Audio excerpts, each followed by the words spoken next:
Welcome into sports. Two Imperial Valley teams were looking to capture CIF championships out in SoCal yesterday. Myself and sports director Scott Gross were out there couching all the action.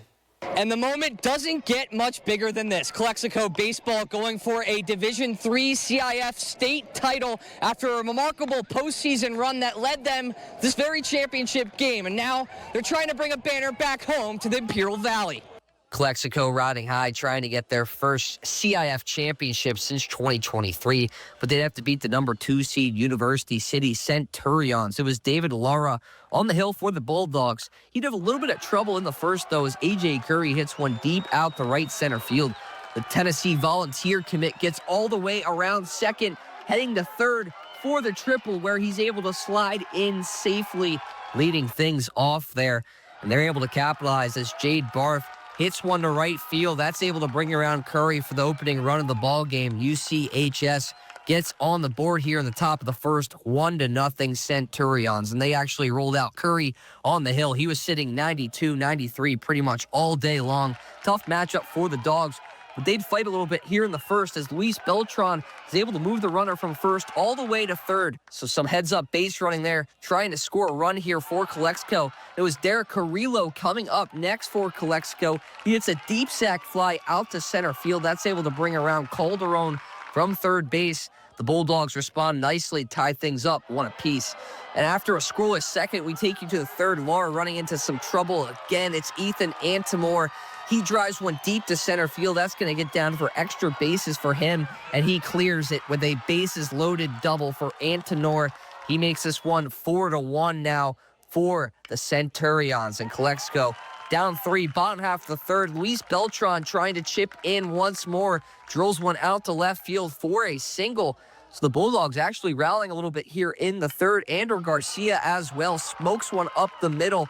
That brings Beltran all the way to third base, so runners on the corner for Calexico. Potential scoring opportunity, still down 4-1, but Curry would have their number in the second half of this ball game, shutting this inning down here. He'd go 5 innings, a 1-run ball.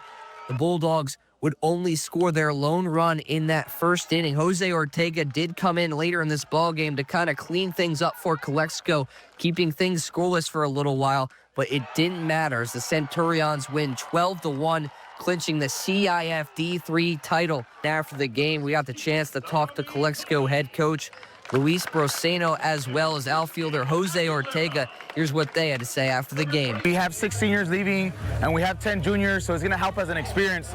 The biggest thing is experience. So I think just playing here is going to serve everybody, my younger class, my underclassmen. I mean, it's going to serve them, it's going to make them stronger, and hopefully we can come back here next year.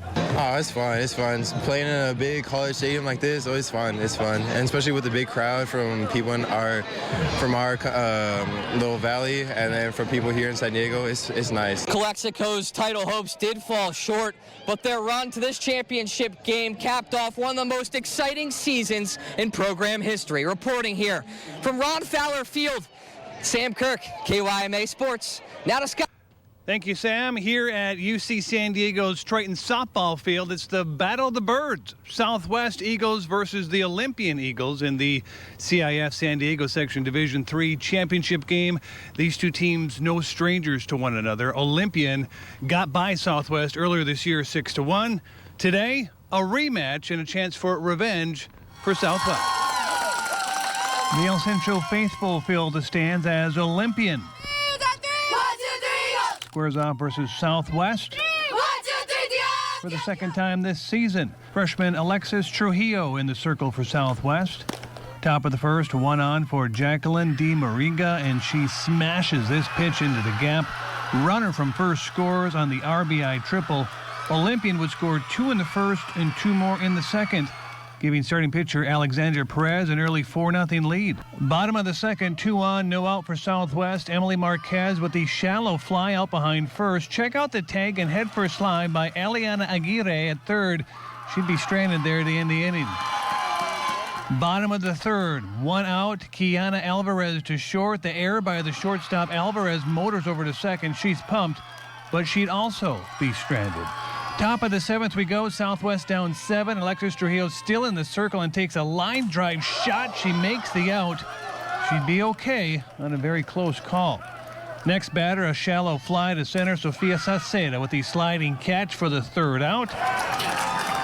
And that takes us to the bottom of the seventh. Alexa Perez, brilliant for Olympian. She's currently tossing a no-hitter. Emily Marquez trying to break that up.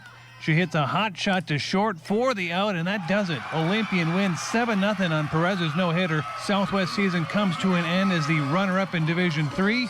They finished 19-9 on the season. Here's Southwest head coach Joel Manzano on what this experience will teach his young teams. Oh, they're going to come back hungry. I believe that we have a group of 6 juniors coming back. We're going to sadly say bye to 4 seniors, but we have some freshmen, sophomores there that took a lot of growing here. We had a freshman in the circle that they scored a lot of runs. They punched us in the mouth, and she was able to fight through the whole game. She threw all 7 innings. She was there to compete, and we'll be back here next year. Oh, yeah. Twice as nice for Olympian, who have defeated Southwest for the second time this season. It's not the ending Southwest wanted, but this young team will be ready. They will be hungry, and they'll be a force in the Imperial Valley and the San Diego section for many years to come. In La Jolla, Scott Gross for KYMA Sports.